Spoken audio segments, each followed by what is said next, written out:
Bueno, buenos días. El día de hoy vamos a hablar sobre el impacto de la contaminación ambiental en la salud respiratoria de los niños. Mi nombre es Estefanía Castañeda Morales, soy residente de PUCS y mi tutora es la doctora Helen Preciado. Entonces, ¿me pueden decir si escuchan y ven la pantalla? Sí, señora, sí se oye y se ve. Bueno, entonces en la introducción encontramos que la calidad del aire está estrechamente relacionada con la salud humana y está recibiendo una atención cada vez mayor. Tanto la exposición a corto plazo de los episodios de contaminación intensa como los episodios también de exposición a largo plazo en bajos niveles, esto ha tenido un gran impacto como efectos adversos en el sistema respiratorio humano,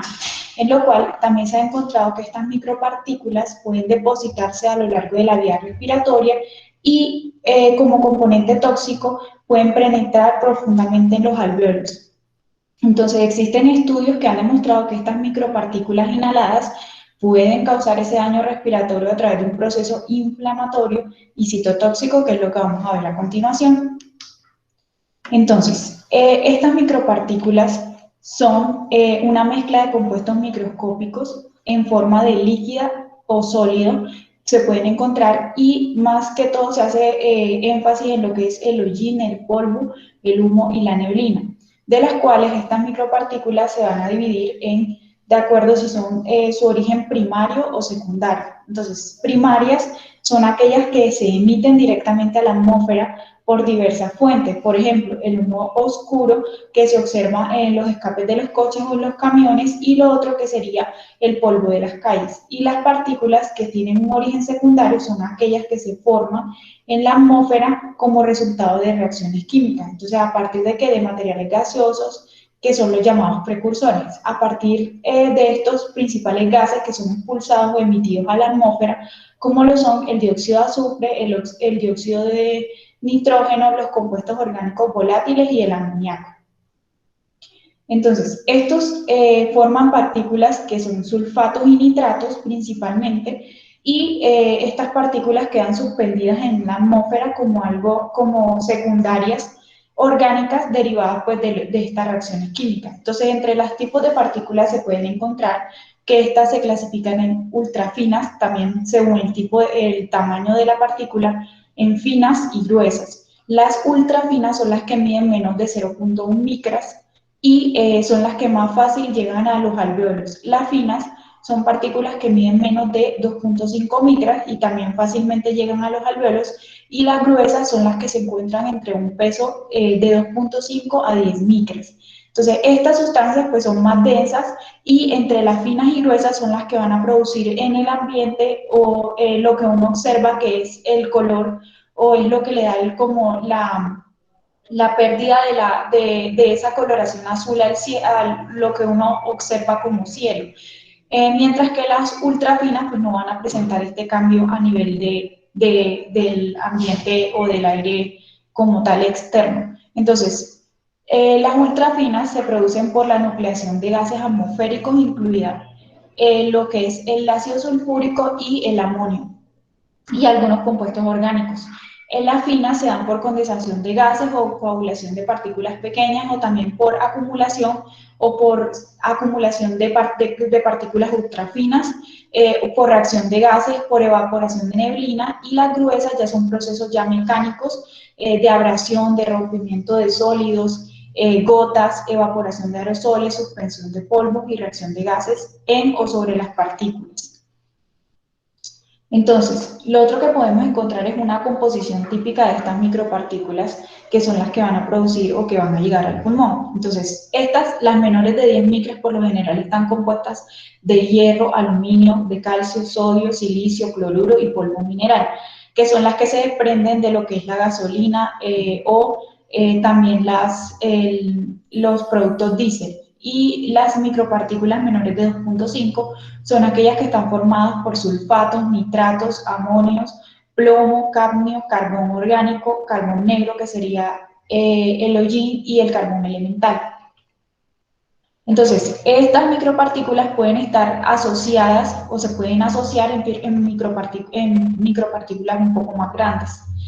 Y lo otro sería los compuestos mayoritarios de estas partículas, pues que siempre van a ser sulfatos, nitratos, amonio, sodio, cloro, carbón elemental, el carbón orgánico, aerosol secundario y los componentes minerales y el agua. Sobre todo, esto también depende del lugar donde se esté produciendo la contaminación. Entonces, si es un lugar más cercano a zonas costeras, se va a presentar asociado con agua y con sodio y cloro, mientras que en lugares en donde es más, los gases son emitidos más de algo más terrícola o más de tierra, se asocia más con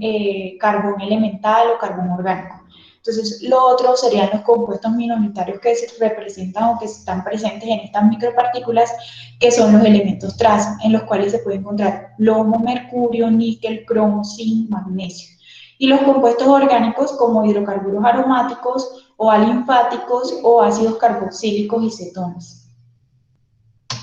Bueno, entonces, ¿entre cuáles son las fuentes de contaminantes? Los contaminantes del aire exterior pues tienen características químicas y físicas complejas que dependen de qué, de la fuente de contaminación que los esté generando. Entonces, la contaminación del aire exterior se deriva de actividad humana, como son las emisiones industriales, como es el humo emitido por los carros o también por transporte marítimo, el tráfico aéreo, la construcción, las actividades agrícolas, los accidentes de guerra o los incendios también pueden generar partículas de contaminación. Y también lo que son los desastres naturales van a generar también partículas de contaminación, en los cuales se encuentran los terremotos, los tsunamis, las erupciones volcánicas, los incendios forestales y las temperaturas extremas. Entonces, existen también unos contaminantes del aire interior, como son la cocina con biomasa, lo que son los braseros de fuego o la formación de chimeneas, el humo del tabaco, los productos de limpieza también van a generar aerosol de contaminación, también lo que son los no visibles como los ácaros del polvo, los componentes de la construcción también van a generar contaminación, la calefacción, los aires acondicionados en lugares o en tierras calientes. Entonces, lo otro importante de la epidemiología sería el 91% de la población mundial, regiones con niveles de contaminación superior al límite establecido por la OMS, que es de 50 microgramos por metro cúbico anual, representa 4.2 millones de muertes anuales, principalmente de niños y ancianos en países en desarrollo. Y el crecimiento económico en países emergentes como efecto secundario de altas tasas de emisiones de carbono y de otros contaminantes. Lo que quiere decir que sí ha generado un gran impacto en la salud y en la mortalidad en los niños y en los adultos, sobre todo en los países en vías de desarrollo. Entonces, este es un artículo colombiano en el cual habla sobre, el estudio se trata de los efectos a corto plazo de la contaminación del aire sobre la mortalidad respiratoria y circulatoria en Colombia entre el 2011 al 2014. Es un análisis en serie de tiempo de varias ciudades, con ciudades principales como Bogotá, Medellín, Cali y Bucaramanga, en los cuales se realizó el estudio entre el 2011 y 2014 y el objetivo del estudio fue determinar la asociación a corto plazo entre la contaminación del aire y la mortalidad respiratoria y circulatoria en estas 4 ciudades principales que ya les dije.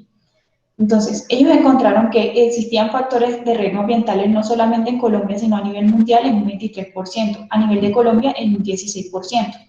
La contaminación del aire y sus efectos sobre la salud se consideraban un problema de salud pública a nivel mundial y la exposición a altos niveles de micropartículas se asoció con un aumento de las enfermedades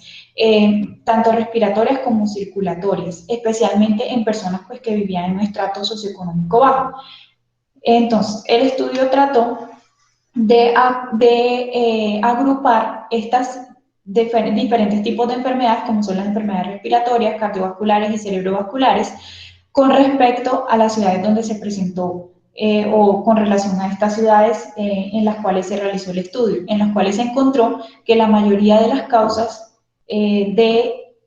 por las cuales los pacientes consultaban a urgencias iba a ser por problemas respiratorios, y la ciudad donde más consultaron pues, fue Bogotá. El total de todas las consultas fue de 3.879.383 personas que consultaron, de los cuales hubo una pérdida de lo que era de los registros que se realizaron de las concentraciones de los contaminantes en algunas ciudades, pero pues es uno de los estudios que tiene Colombia como más recientes, porque los demás eran del 2017. Entonces, entre los estudios que encontré, entre el estudio hablaba de que las concentraciones de lo que eran estas micropartículas se encontraban registradas concentraciones de 1.461 días en Bogotá en una serie temporal, mientras que en Bucaramanga, ciudades como Bucaramanga o Medellín no reportaron las concentraciones de todas estas micropartículas. Por lo menos en Medellín no reportaron lo que era el dióxido de azufre, y en Bucaramanga en algunos de los ítems de contaminantes pues solamente se reportaron 871, 812 de micropartículas de 2.5 y también pues de dióxido de azufre. Entonces, ¿qué se encontró? Entre los resultados se encontró que cuando había una concentración de micropartículas de 10 y 2.5, los resultados de estas micropartículas eran en Bogotá y en Medellín eran las concentraciones más altas de estas micropartículas. Igual que en Bucaramanga y Medellín se encontró una mayor cantidad o concentración de monóxido de carbono, y en Cali y en Bucaramanga se encontró también una mayor cantidad de lo que era el dióxido de azufre. Entonces, y el otro resultado sería que en Cali y Medellín también se encontró una mayor concentración de ozono, que estas más adelante les voy a hablar, porque pues se han descrito que están asociadas con muchas patologías pulmonares o con efectos a largo plazo. Entonces, entre las concentraciones de los contaminantes, esta es como una relación entre lo que es las concentraciones de los contaminantes y el aumento porcentual de las visitas a urgencias por mortalidad respiratoria, por enfermedad circulatoria y por enfermedad cerebrovascular. Entonces, en lo que se encontró que por lo menos concentraciones de dióxido de nitrógeno, a altas concentraciones de dióxido de nitrógeno, las visitas a urgencias fueron positivas. De los 0 a los 14 años fueron los que más presentaron visitas a urgencias, con una P significativa, igual que los mayores de 60 años, pero para enfermedades cardiovasculares. Lo mismo pasa con el dióxido de azufre, en el cual se encontró que la mayor incidencia de consultas a urgencias fue de los 5 a los 9 años, con un cambio, que el cambio significa que el paciente presentó ese aumento de consultas, o pues los pacientes consultaron más a urgencias por las concentraciones elevadas de estos contaminantes. Entonces, el óxido de azufre presentó entonces entre los 5 y 9 años un cambio de 1.26, que era significativo para consultas a urgencias por enfermedades respiratorias. Las micropartículas, también se presentó un cambio en lo que eran los de 0 a los 9 años, las micropartículas de 10 micras, y de las micropartículas de 2.5 micras entre los 5 y los 14 años que consultaron a urgencias por enfermedades respiratorias. Mientras que en los mayores de 45 años, en las micropartículas de 2.5 se encontró que tenía asociación con un aumento de la tasa de incidencia o de consulta a urgencia en lo que eran enfermedades cardiovasculares. En el ozono también se encontró un cambio de un mayor número de consultas a urgencias, pero para enfermedades respiratorias entre los niños de 0 a 4 años. Pero como tal, la mayor prevalencia de consultas a urgencias se encontró que fue entre los 5 y los 9 años. Entonces, entre las conclusiones del estudio se puede encontrar que hay una confirmación de que existe asociación entre las concentraciones de los contaminantes atmosféricos y la mortalidad. Y también el estudio también encontró que los efectos de la contaminación de aire difieren entre las ciudades, pues dependiendo del tipo o la concentración del contaminante, así se va a ver reflejado la patología. Entonces, este es un valor en el cual el índice de ICA, en el cual son los niveles permisibles de la contaminación de criterio en el aire que se encuentran, o sea, que son válidas en Colombia, en las cuales las micropartículas de 10 microgramos, de 10 micras, perdón, anual debería ser una exposición de 50 microgramos por metro cúbico. Las micropartículas de 2.5 estarían entre anual de 25 micras por metro cúbico a 50 micras por metro cúbico en 24 horas. La exposición a dióxido de azufre debería ser de 50 micras por metro cúbico en 24 horas. El dióxido de nitrógeno debería ser de 60 micras por metro cúbico anual. El ozono debería ser de 100 micras por metro cúbico en 8 horas y las concentraciones de monóxido de carbono deberían ser de 5.000 micras por metro cúbico en 8 horas. Entonces, otra cosa importante sería este índice de ILCA también lo semaforizó como por colores, en los cuales estableció que los niveles de las micropartículas asociados con los colores, que un color verde era un nivel aceptable de contaminación, es decir, que suponía un bajo riesgo de contaminación, mientras que un nivel amarillo, pues entonces sí va a haber posibles problemas respiratorios en los grupos de poblaciones sensibles, mientras que un color naranja es el grupo que iba a ser sensible, eran los que iban a tener efecto sobre su salud, mientras que entonces niños que tuvieran algunas enfermedades pulmonares o adultos que tuvieran enfermedades pulmonares o niños y adultos que fueran sensibles a esta exposición de micropartículas, pues iban a presentar efectos graves en la salud. Ya rojo considera que todos los individuos pueden experimentar problemas de la salud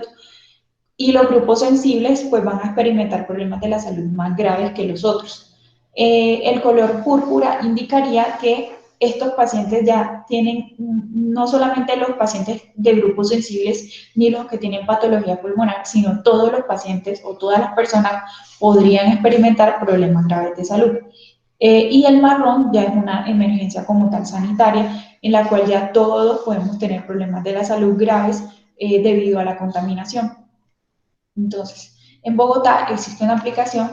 que se conoce como la aplicación Invoca, en la cual se miden las micropartículas y dependiendo el grado de contaminación, pues lo van a semaforizar, así como se los expliqué, en lo cual esa verde se ha encontrado en estudios, se ha encontrado que la mayor contaminación en Bogotá se presenta en zonas como Kennedy y Bosa. Entonces, esta herramienta es una aplicación que se puede descargar en el celular y es útil para los pacientes y para las personas, no solamente que tengan patologías respiratorias, sino para todas las personas, y así uno mirar qué tanto o qué grado de nivel de exposición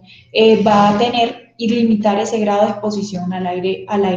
o a la contaminación que se puede presentar en este día o en estos días. Esta sería la de hoy, en la cual sí se ve que hay un moderado proceso de contaminación en Kennedy y más que todo en Kennedy Bosa. Entonces, otra parte importante serían las vías de exposición. En los niños que están expuestos a contaminación a través de rutas de exposición únicas y dinámicas, en lo cual el útero es una de las vías por las cuales se da por transporte placentario de algunos compuestos como el plomo. Y otra cosa importante pues serían los lactantes que están expuestos por inhalación por la leche materna y absorción dérmica. Entonces, los niños pequeños también están expuestos a través de la ingestión no nutritiva de lo que es el pica que ellos hacen a través de meterse objetos a la boca o de meterse y también de meterse lo que son los dedos a la boca o meterse las cosas a la boca. Entonces, existen otras formas de contaminación que son las siguientes, tanto para aire externo como para contaminantes del aire interno, en los cuales los contaminantes del aire ambiente externo, entonces se pueden presentar también a nivel prenatal, a nivel de niños pequeños y también de adolescentes, en los cuales las micropartículas de 2.5 a 10 micras se pueden presentar la contaminación tanto prenatal como en niños pequeños por inhalación, y en adolescentes se va a presentar más asociado como en los grandes o como en los adultos, que sería por inhalación. La otra sería el plomo, en el cual también se va a presentar por vía prenatal como transplacentaria en la leche materna, en los niños más pequeños por ingestión no nutritiva, es decir, meterse los dedos a la boca, objetos que de pronto se puedan meter a la boca,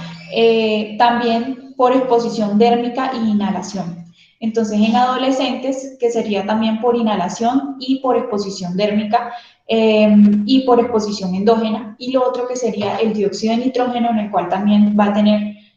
una exposición prenatal en niños pequeños y en adolescentes. Entonces, también se puede encontrar lo que es los contaminantes del aire interior, en el cual estos también se van a presentar como el humo del cigarrillo a nivel prenatal, transplacentario, y ya que pues les diré los efectos que se producen en los niños pequeños por inhalación no nutritiva, por inhalación, por ingesta no nutritiva, por absorción térmica y por leche materna. En los adolescentes también por inhalación y por absorción térmica, el formaldehído a nivel transplacentario y pues también a nivel en los niños pequeños por inhalación o por absorción térmica, en adolescentes ya más asociado como en un adulto, y los otros contaminantes entonces también se pueden presentar por vía transplacentaria, por inhalación, por ingesta no nutritiva y por leche materna en lo que son los niños más grandes, en los niños más pequeños. Entonces, los efectos a corto plazo. Por lo general, se ha encontrado asociación entre el ozono, que va a producir dificultad respiratoria, va a producir tos, va a producir sibilancia. El dióxido de azufre y el dióxido de nitrógeno pueden presentar irritación de la mucosa de la vía respiratoria y también van a presentar irritación a nivel del orofaringe. El butadieno, entonces, se asocia con alteraciones como tos e irritación en los pulmones y en las fosas nasales. Y los hongos también, como contaminantes, van a producir rinitis y neumonitis. Sobre todo, hay una asociación con el aspergillus. Entonces, la susceptibilidad de los niños. Los niños van a tener mayor susceptibilidad que los adultos a los efectos de la contaminación del aire debido a varios factores ambientales y comportamiento de estos niños, en los cuales ellos van a tener una mayor exposición porque, pues, en algunas partes las mamás cocinan con leña o cocinan con biomasa, en los cuales ellas por lo general cargan a sus hijos mientras están cocinando, y esto puede hacer que ellos se expongan a altas concentraciones de humo. Dado también que los niños son más bajos que los adultos, respiran el aire más cerca al suelo, en donde se depositan o donde se pueden encontrar depositados los contaminantes o los tóxicos en el suelo. Y la otra parte, pues, que sería el comportamiento normal de ellos de llevarse las manos a la boca o meterse objetos sucios o contaminados a la boca. Entonces, las tasas más altas de respiración bucal pues se dan en los niños. Los niños tienen una respiración muchas veces por la boca, que hace que también se inhiba o se evite lo que es la inhibición de estas partículas a través del filtrado de las cilias a nivel de las vías respiratorias superiores. Entonces, también los cambios de la función pulmonar se presentan más tempranamente en los niños, pues porque ellos van a estar en desarrollo de sus pulmones. Entonces, el filtrado de partículas es ineficaz. Hay menores de 18 semanas podrían afectar el crecimiento también del árbol traqueobronquial si la exposición es en menos de las 18 semanas prenatal. Si la exposición se da más adelante, puede afectar más que todo la función pulmonar. Y las exposiciones durante la infancia y en la niñez podrían afectar el desarrollo de los alvéolos y también el crecimiento pulmonar. Otra cosa importante es que los niños van a tener mayor exposición o actividad física fuera de la casa, lo que también los va a predisponer a que vayan a hacer mayor infecciones o mayor exposición a los contaminantes. Entonces, en las infecciones respiratorias, el tracto broncopulmonar tiene múltiples mecanismos de protección, como son las cilias, las barreras contra la sangre, la contaminación del aire puede acumularse a pesar de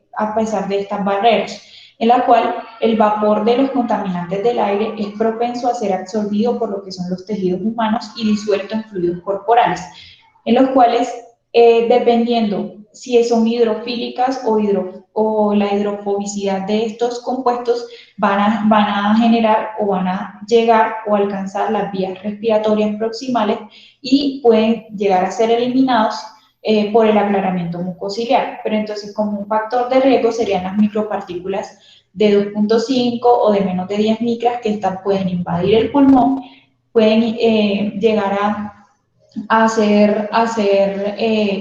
partículas ultrafinas, las cuales son capaces de traslocarse a través de la circulación sanguínea en órganos no solamente como el pulmón, sino también en tejidos distales como a nivel hepático y a nivel placentario. Entonces, también se tiene que tener en cuenta que la contaminación aumenta la severidad de las infecciones respiratorias. También la contaminación de grandes ciudades se asocia con una alta carga de infecciones respiratorias y juntas son responsables de casi un tercio de la muerte de los niños menores de 5 años. Que otra cosa importante, se encontró en un estudio que en 5 ciudades de Alemania se encontraba asociación de estas micropartículas y de dióxido de nitrógeno a un aumento de los casos de laringotraqueobronquitis. También se ha encontrado que los contaminantes como biomasa, o sea, por cocina o quema de leña en las casas, está asociado con infecciones respiratorias en países en vías de desarrollo y áreas rurales, pues donde no existe el gas para la cocina. Y también se ha encontrado que los niños tienen más posibilidad de exponerse a la contaminación, por lo que ya pues les expliqué. Bueno, entonces, entre las infecciones respiratorias se puede encontrar pues, las infecciones respiratorias superior, la otitis media está asociada con alguno de los contaminantes, como el humo del tabaco. También el ozono está relacionado con el broncoespasmo y ataques de asma. La exposición a mohos en las casas está asociado también con una hemorragia pulmonar aguda en los lactantes, y la alta exposición a partículas y humo de segunda mano se asociaba con síndrome de muerte súbita del lactante. Entonces, también es sabido que el dióxido de nitrógeno y el dióxido de azufre están asociados con asma y broncoespasmo, y más podrían ayudar a desencadenar crisis de asma. Entonces, los contaminantes relacionados con el asma, la evidencia sugiere que el 13% de la incidencia global del asma en los niños puede ser atribuible a la polución por el tráfico o por el humo desencadenado por los carros, en los cuales los contaminantes externos que pueden ayudar o están relacionados con el asma son el ozono, el dióxido de nitrógeno, el monóxido de carbono, el dióxido de carbono, el dióxido de azufre y las micropartículas. Y contaminantes interiores sería el humo del tabaco, que está bien estudiado, lo que son los calentadores de leña y de gas sin combustión y las conductas de cocción. Entonces, ¿qué pasa en estos pacientes con asma? Ellos van a tener o se presenta una alteración de la integridad epitelial por estos compuestos que pues, se van a depositar a nivel pulmonar. Van a generar una captación de partículas, y esta captación de partículas va a generar una respuesta inflamatoria dada por unos TH2 y TH17, que se ha encontrado que el TH17 lo que va a producir es una hiperreactividad que no va a responder a broncodilatadores. Estos son los asmáticos que no tienen un patrón inflamatorio, sino un patrón más asociado a una hiperreactividad bronquial. Entonces, se presenta un estrés oxidativo, un aumento del reclutamiento de los neutrófilos que inducen una inflamación no solamente de las células epiteliales, sino también una hiperactividad de las vías respiratorias y una lesión pulmonar. Entonces, a nivel de lo que es el tabaquismo, estos van a generar un daño o una lesión a nivel de las células epiteliales, va a liberar no solamente interleuquinas, citoquinas, sino también va a generar una liberación del factor transformante beta y de crecimiento endotelial. en la cual este factor de crecimiento transformante beta y el factor de crecimiento endotelial van a generar una liberación de fibroblastos, un depósito de colágeno y mucina, en las cuales se va a generar pues una sobreproducción de moco, fibrosis, y aparte de esto se liberan lo que son los factores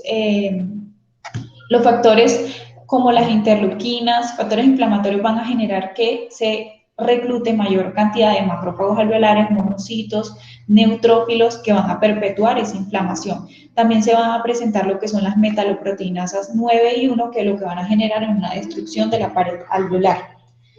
Entonces, también se ha encontrado una asociación de estos contaminantes con el factor de necrosis tumoral alfa, un polimorfismo de esta que afecta lo que es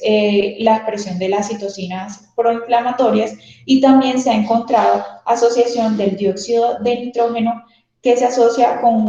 una exposición gen ambiente, son importantes para el desarrollo del asma. Entonces, que generan unas variantes de la mucina y generan una sobreproducción de moco o una secreción alterada de moco. Entonces, este es como un resumen en el cual se puede encontrar que los contaminantes de interiores y contaminantes exteriores van a generar un impacto en el asma. ¿Por qué? Porque van a producir aumento de las exacerbaciones y hospitalizaciones, por lo que ya les dije, va a haber un aumento de los síntomas y una disminución de la función pulmonar de estos pacientes. Entonces, los contaminantes en los trastornos del embarazo, se puede encontrar que esta va a generar una exposición a la contaminación del aire durante el embarazo por su impacto a largo plazo. Entonces, puede influir directamente en el feto o puede ser a través de la madre por metabolitos que la madre pues metaboliza y pasan al feto. O puede ser directamente al feto, que son los que van a producir más daño. Entonces, esta transferencia de sustancias químicas a través del líquido amniótico y la placenta van a generar en el niño efectos a largo plazo como son parto prematuro, un bajo peso al nacer, un pequeño para la edad gestacional o un RCI. Entonces, esta es una gráfica en la cual se resumen todos los mecanismos hipotéticos por los cuales se considera el impacto ambiental produce alteración no solamente en las células mieloides, sino también en las células linfoides y estromales, como alterando factores de transcripción de la expresión génica, factores de crecimiento para controlar el desarrollo del tejido pulmonar en etapas tempranas, y citoquinas y quimiosinas que regulan la respuesta inflamatoria tisular. Entonces, en los cuales encontramos que la respuesta a la oxidación, el tabaquismo materno es uno de los más estudiados, en los cuales el tabaquismo materno altera la función pulmonar, en los cuales la nicotina y el alquitrán se depositan a nivel de los pulmones o son inhalados por la madre, pueden llegar a depositarse y atravesar la placenta y existir en el líquido amniótico. Entonces, como existen en el líquido amniótico, pueden llegar a los pulmones del bebé o al tejido pulmonar del bebé y van a generar que se altere ese desarrollo de los tejidos pulmonares fetales. Entonces, se ha demostrado que la nicotina tiene un aumento de la producción de especies reactivas de oxígeno, es decir, radicales libres. Y esto va a reducir la producción de antioxidantes, lo que va a generar pues, un desequilibrio entre antioxidantes y oxidantes, y pues, va a generar un mayor riesgo de asma y de POC en niños. Ay. Bueno, entonces, lo otro sería que estas anormalidades en el desarrollo pulmonares se van a dar, si se da en las primeras semanas del embarazo, pues va a producir unas vías respiratorias más largas, más tortuosas, también va a alteración de los grandes vasos y de la función respiratoria, pues va a ser más débil. Y esto se debe a un aumento de la deposición del colágeno, a nivel del depósito de colágeno alrededor de las vías respiratorias, también una respuesta inflamatoria más severa, una hiperplasia de células caliciformes, mastocitos y neutrófilos que van a perpetuar esa inflamación. Esto se ve reflejado más adelante o a largo plazo en una reducción del BEF1 y un aumento de esa hiperreactividad bronquial. Entonces, ¿qué otras células se reclutan? Se reclutan lo que son los monocitos, se reclutan los macrófagos y células dendríticas, en las cuales las respuestas inflamatorias mediadas por estas células hematopoyéticas, el papel de estas tiene un papel importante en la regulación de los resultados de las enfermedades respiratorias como el asma, el EPOC, el cáncer o las enfermedades infecciosas. estas van a afectar o se ven afectadas por los contaminantes del aire para generar un impacto a largo plazo en las enfermedades respiratorias, en los cuales se ha encontrado que estas endotoxinas potencian la expresión de las moléculas presentadoras de antígenos, tanto macrófagos como monocitos, en las vías respiratorias y estimulan a una respuesta mediada por TH2, que va a generar pues mayor efecto inflamatorio. Entonces, también se encuentra mayor liberación de interleuquina o una liberación de interleuquina que va a ser anormal por medio de unas células que se conocen como células linfoides innatas que están asociadas con esta respuesta de los TH2, en los cuales se incluye interleuquina 5, interleuquina 3, interleuquina 10, 17 y el factor necrosis tumoral, que van a generar pues esta reacción inflamatoria o sea asociada con esta reacción inflamatoria de los contaminantes asociados con el asma. Entonces, también se ha encontrado que esa liberación o ese reclutamiento de los mastocitos va a generar una mayor liberación de IgE.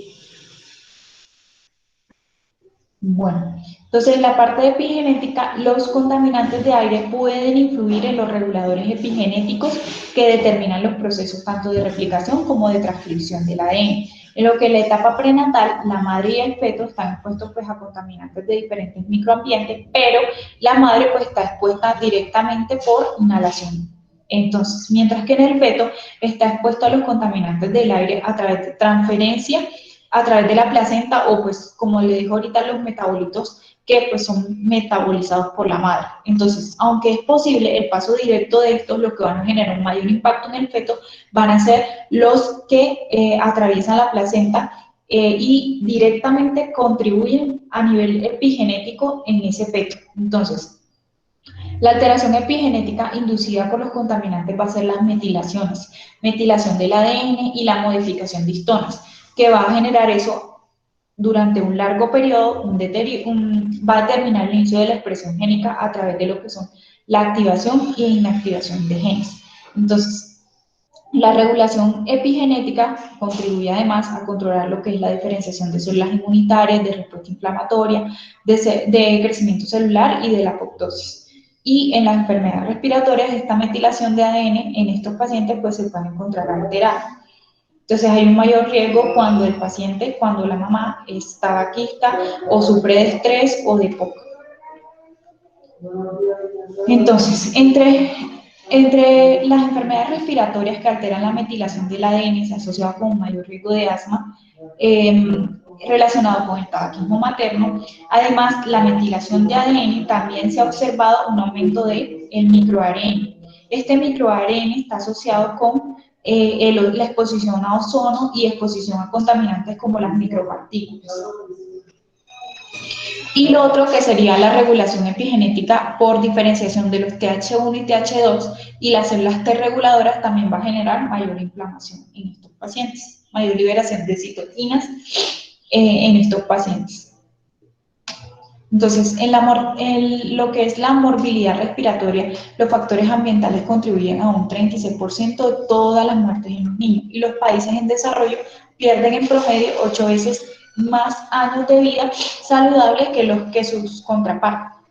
en los cuales las principales causas en estos países en desarrollo va a ser la diarrea, infecciones de vías respiratorias bajas que están relacionados con este impacto de los contaminantes ambientales. Y en las conclusiones, entonces, el impacto de la contaminación ambiental en la salud es algo real. El personal de la salud debe conocer las herramientas que se encuentran disponibles para ayudar al paciente con patologías respiratorias y mitigar este impacto. Es decir, como la app en la cual se puede ser descargada por una mamá y mirar en qué momento es necesario que el paciente pues, se restrinja de pronto de salir más a la calle o exponerse a esos contaminantes de aire externo y pues conocer también los contaminantes de aire interior. Entonces, la exposición materna también a los contaminantes de aire media los efectos tanto a corto plazo como a largo plazo de ese sistema respiratorio. Y ya.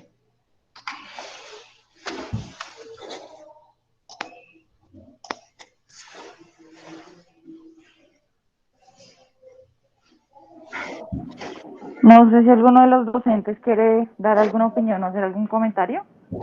Gracias. Excelente presentación, Estefanía, muy completa. te recomiendo dos cositas. La primera, que me hagas llegar los artículos de la influencia de los factores ambientales en la que es la restricción y las patologías pulmonares fetales, que me interesa bastante, lo primero. Lo segundo, nada, salvo el sonido